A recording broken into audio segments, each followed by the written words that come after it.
निर्देश जारी कर दिया गया है। एक और बड़ी खबर है, ये इसकी मांग अक्सर होती थी, वो ये कि शराब की दुकानें खोली जाएं। तो जहां शराब की दुकानें खुलेंगी, यहां जहां वर्ड बहुत इंपॉर्टेंट है, जहां शराब की दुकानें खुलेंगी वहां 6 फीट की दूरी बनानी पड़ेगी खरीदार को। एक साथ जो है लोग जो है बिल्कुल ना टूट पड़े दुकान पर। 6 फीट की दूरी एक ग्राहक से दूसरे ग्राहक पर बनाई जाएगी। शराब की एक दुकान पर सिर्फ 5 ग्राहकों को इजाजत होगी। बड़ी खबरें हैं, शराब की दुकान शर्तों के साथ खुलेगी, जहां खुलेगी वहां पर 6 फीट की दूरी एक से दूसरे ग्राहक के बीच में, और सिर्फ 5 ग्राहक जा पाएंगे। सिर्फ 5 ग्राहकों को जाने की इजाजत होगी। ये बड़ी बात है। कई राज्य सरकारें इस बात की मांग कर रही थी कि देश में शराब की दुकानें खोली जानी चाहिए, क्योंकि आबकारी विभाग को बहुत कमाई होती है शराब की दुकानों से। सरकार का अपना कामकाज ठप है, रेवेन्यू नहीं आ रहा है, तो इस जरिए से सरकार के पास कुछ पैसा आता, और इसकी इजाजत दी गई है। लेकिन ये भी सशर्त है, और इसमें भी मुमकिन है कि ये रियायत जो है ये रेड जोन में न मिली हो। लेकिन जहां भी दुकान खुलेगी शराब की, वहां एक तो केवल 5 ग्राहक जा सकते हैं एक बार में, और वो ग्राहक भी एक से दूसरे में 6 फीट का फासला रखेंगे। हम अमूमन देखते हैं शराब की दुकानों जैसी जगहों पर बहुत भीड़ एक साथ पहुंच जाती है। कुछ तस्वीरें पीछे आई थी, आपने देखा कहीं कोई दुकान खुल गई जहां पर सिगरेट बीड़ी मिल रही थी, तो लोग कैसे टूट पड़े उस दुकान के ऊपर। तो वो परिस्थिति ना पैदा हो, इसके लिए बिल्कुल साफ निर्देश है। 5 कस्टमर एक बार में शराब की दुकान पर जाएंगे, और 6 फीट की दूरी एक दूसरे के बीच उनको रखना अनिवार्य होगा। नहीं तो ये जो इजाजत दी गई है ये वापस भी लेनी जाएगी।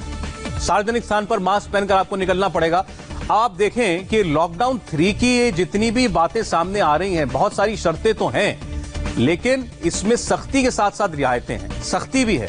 मसलन थूकने पर जुर्माना है, शमशान भूमि पर, कब्रिस्तान में 20 लोग से ज्यादा इकट्ठा नहीं होंगे, शादी के समारोह में 50 लोग से ज्यादा इकट्ठा नहीं होंगे, मास्क पहनना जरूरी कर दिया गया है, दफ्तर में 5 लोग से ज्यादा इकट्ठा नहीं हो सकते, कॉमर्शियल कोई एस्टैब्लिशमेंट है तो 33% कर्मचारियों के साथ वो काम करेगा, जहां बस चलाई गई है वहां केवल 50% कैपेसिटी पर बस चलाई जा रही है। तो ये रियायतें हैं, लेकिन शर्तों के साथ है, और जहां सख्ती की जा रही है वहां और सख्ती की जा रही है। ये बिहेवियरल चेंज की ओर सरकार जो है लोगों को प्रेरित कर रही है। जैसे मास्क लगाना, ये लंबे वक्त तक करना पड़ेगा हम सबको, ये केवल अभी की बात नहीं है, इसीलिए सरकार ने इसको अनिवार्य कर दिया है। थूकने की जो हमारे यहाँ ये एक बहुत बड़ी गंदी बीमारी है, इसको दूर करने के लिए सरकार ने इसको अब एक जुर्म बना दिया है। अगर आप थूकेंगे तो फाइन लगेगा आपके ऊपर। लेकिन देश में सभी धार्मिक कार्य बंद हैं। धार्मिक कार्य का मतलब आप अपने घरों में पूजा पाठ करें, जो करना है आप घरों में करें,